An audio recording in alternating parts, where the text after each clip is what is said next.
Okay, hi everyone. In this video I'm doing another photo critique. This one's number 68 I think we're up to now.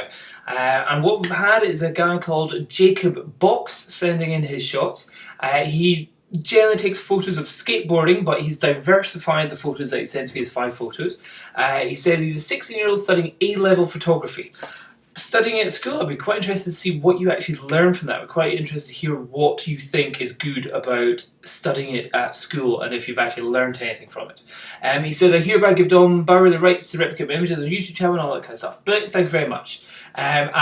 Just before we go into the photos here that I'm going to critique, what I will say is that anybody that has bought my book, if you've sent me a critique, what to do is send it to me again and just say with photo of book, and then what I'll do is I'll put you to the top of the list. So it's kind of as a thank you to everyone who has bought my book. If you want to get your photos put to the top of the critique list, what to do is send in your 5 photos and then a 6th photo with you kind of going, me and Dom's book. That'd be instant, right to the top of the list, and you get critiques straight away. So that's for anyone else who's also going to thinking of buying the book as well. Anyway, so let's go on to the shots that Jacob has sent in. Okay, so the first one he sent us here is one called Flower. It's shot at 55mm f5.6. It's shot at a 50th second ISO 100. Okay, so the camera settings seem to all be absolutely fine.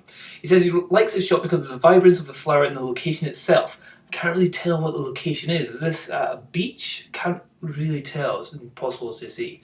It was taken at La Coque Abbey. Interesting place. Interestingly, this is a place where Fox Talbot shot the first ever negative. Talbot. The guy, yes, shot the first ever negative.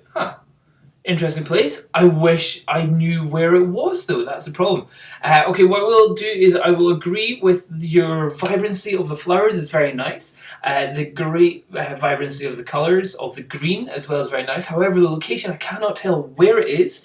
You've said it's an interesting place and it's a very, you like the location. I can't tell what the location is. It's just a kind of total mega blur in the background.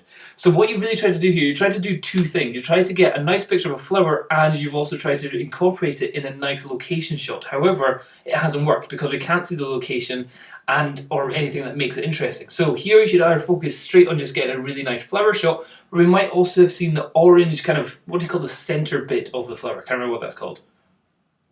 Bit. And because here we're just seeing the side of the flower. I mean, well, what you can see is maybe just a little bit of the orange there. So yeah, try and figure out definitely what you want to do. You want to do a flower shot, a macro flower shot, or a location shot, and bring in the flowers as part of the location. Think about what your thing is. And also the sky, I'm guessing that's the sky unless it's something else. Very dull. Neutral density graduated filter would help bring some interest into the sky potentially, but it's just so blurry you can't see it, so work on that. Your next shot is called Graph, I'm guessing because it's a graffiti artist. What have we said here? 50mm f 1.8 at 1.8 500th of a second ISO 100. Okay, so shutter, all that kind of stuff seems absolutely fine. You say you like the shot because it captures both an artist and his work and the art itself. Okay, so it does. Okay, it was taken at a skate park in the local with a local graffiti artist. Okay, what I would say is that unfortunately it's not really showing us the work that he's doing. I can't tell whether he has done the big bit of art here or if he's just drawing a little bit of green and graffitiing on top of this. Also, because of his angle, I can't see that it's really his work or what is his work or anything like that. Thirdly, the location seems a bit odd, as in we're seeing this kind of lovely grassy field kind of thing. So this is where I think maybe a shot maybe straight on from behind and seeing him working may be quite good. But just now, again, you've kind of mixed in 2 bits of an image here. You've got a bit of a wall that's getting graffitied on it. You've got a bit of a location where it's kind of blurry field thing. Then you've got an artist, which they just don't quite work together. The artist and graffiti is really kind of an urban thing, or it should be more about the skate park. But here it's more like field, random wall, person with a spray can. There's not that connection between all your things. So again, think about the connection of the elements in the photo to make a cohesive image. Okay, your next one's called Reflection. Shot with 50mm, f1.8. Okay, 1,000th of a second, 100 ISO. Okay, thanks for giving me the settings. I think your camera settings are being absolutely fine. You're getting good exposures on them and all that kind of stuff. Okay, so what you've said here is this image really attracts me because unusual shot, unusual words, because it depicts a calm and clean environment instead of the usual chaotic surroundings of a skate spot. This was taken during a skateboard shoot at a local school. Okay, now you've doubly confused me there. You said local school, skate spot. Unless the school is a skate park, your information that you're giving me there is not cohesive with what you're telling me. You need to really explain. Again, I'm not seeing skate park. I'm seeing a guy walking around maybe a building with lots of greenery, not concreted for like a skate park, with a skateboard. I'm not seeing the connection here. It doesn't even look like he's going somewhere. Like maybe in the foreground there was a skate park, and here if it's the idea of us viewing him, checking himself out in the window, in the mirror, in the reflection, then we kind of go, oh yeah, that's him checking himself out before he goes to the skate park. Think that, yeah, I'm really cool. But again, we just haven't quite got that. Compositionally wise, yeah, you've kind of done rule of thirds or something, but the reflection, the reflected part really is just the back end of him. So I think your composition again needs to be worked on here, and just you really need to get the location that works with the subject that you're shooting. Okay, your next one. Okay, so this one's called Splash, 55mm, f5.6, 1/1600th of a second, ISO 100. Okay, that's absolutely fine. First of all, straight off, the horizon is at an angle, so I would have straightened that out. What is this? This is a photo that was taken in the coastline of Menorca during a family holiday. I really like the image because it freezes the frame and captures the true ferocity of the ocean. Okay, yeah, it's really cool. Everything is totally frozen in the image and all this stuff. The only thing is the true ferocity of the ocean.